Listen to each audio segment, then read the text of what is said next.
I've been considering whether I would be wrong for not adopting my late husband's children. My husband had 3 children with his ex-wife, and we only had them on weekends and during school holidays. Hello, I of course know how awful this sounds, but it is a recent development and I'm unsure if I'm completely in the wrong. Before I married my husband, he had 3 children with his ex-wife who were 5 when we got married.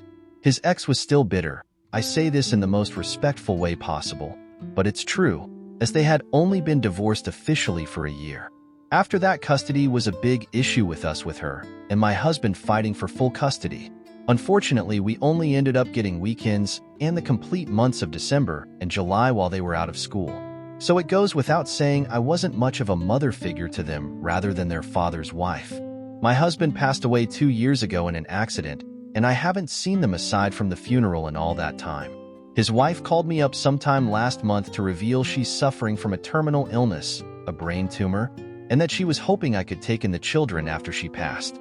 Both her and my husband's parents are far too old to even care for themselves completely. I still take his mother grocery shopping as she can't do it alone, and that there was no one else who would be able to care for and support the children in a proper way.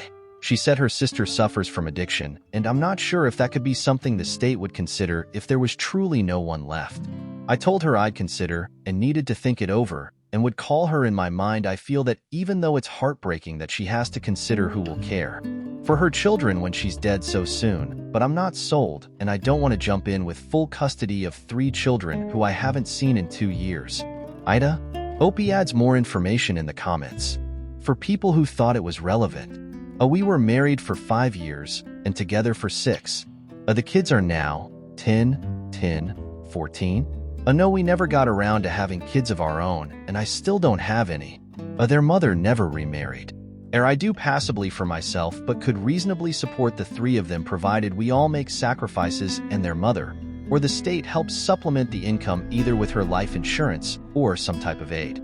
The biggest issue I have with myself being TA is the commitment.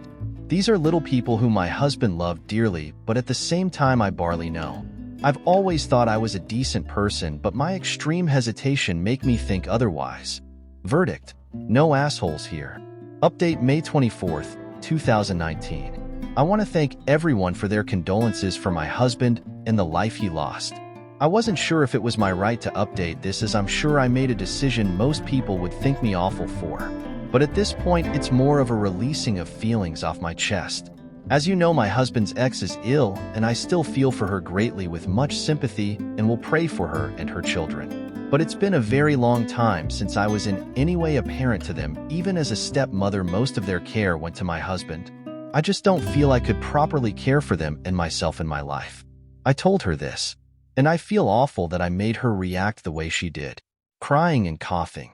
There was so much guilt. I felt it was awful, but I think I have always known my decision, that I wasn't going to take in the children. I just didn't want to acknowledge it because it made me feel awful. I wish I could tell you where she decided they're going, but after our meeting where I told her my decision, it's been radio silence. As much as I would like to say they're going to people who are perfect and they'll be fine, I don't know, and their mother doesn't owe me an explanation. But I do wish them and her the best, and in the best case scenario I pray for her health. Best 3 comments. Comment 1. We know nothing about this woman other than the fact that she was bitter about the divorce. OP does not go into any details about the ex's behavior, so there's absolutely no way to determine who was responsible for the tension between them, or if any tension even existed at all. For all we know, the so-called bitterness could have all been inside of OP's head. We don't know.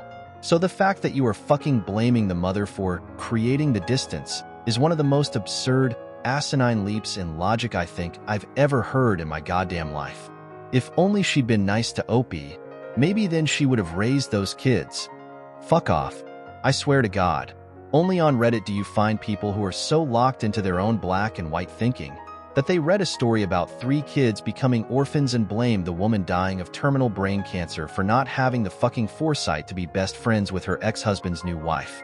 Life is shit, and this story is immensely tragic, but the only bad guy in this story is the fucking brain cancer.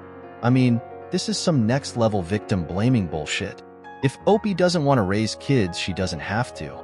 Yes, the situation sucks, But let's not pretend like the ex is responsible for OP's choices. Honestly, if the Olympics held an event for mental gymnastics, you'd get the gold. Comment 2. According to the info OP gave, husband remarried less than a year after the divorce. She also claims she has dated him for 6 and married for 5, aka they either started seeing each other right at the date of his divorce, doubtful, or have been dating each other at the divorce already, way more likely. I find it surprising that everyone is glossing over that and blaming the mother for being bitter about a divorce that seems like a divorce due to betrayal with this timeline. And the woman who very much looks like the side piece her husband left her for. Well, I feel bad for the kids that their parents couldn't come to a better co-parenting agreement with more equal time with each parent while they were both alive and healthy. Had they done that, they may have developed stronger relationships with 3 parental figures and still had a connection with OP strong enough to support a different decision. But it's a major commitment and one you can't risk messing up for kids who are already in pain and you don't really know anymore or have a bond with. Comment 3. I feel like people are being so mean to the ex, saying she brought this upon herself as she was spiteful. But that timeline is super suspicious. Op's husband got officially divorced when his youngest kids were 1 and then got with Op immediately and then married only a year later. Maybe the mother wasn't perfect, but I highly doubt she was the villain in this story. I feel so bad for her and her children.